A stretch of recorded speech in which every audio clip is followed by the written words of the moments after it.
Балалар, салауатты өмір салты дегеніміз не? Салауатты өмір салты дегеніміз денсаулықты нығайту мен сақтау, ағзаның дұрыс дамуын қамтамасыз ететін гигиеналық ережелерді орындау.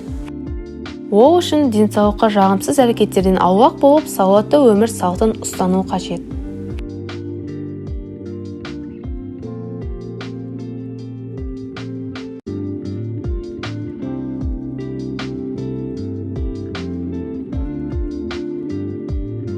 Дене тәрбиесінде әсіресе жас кезінде күн режимі басты маңызға ие болады.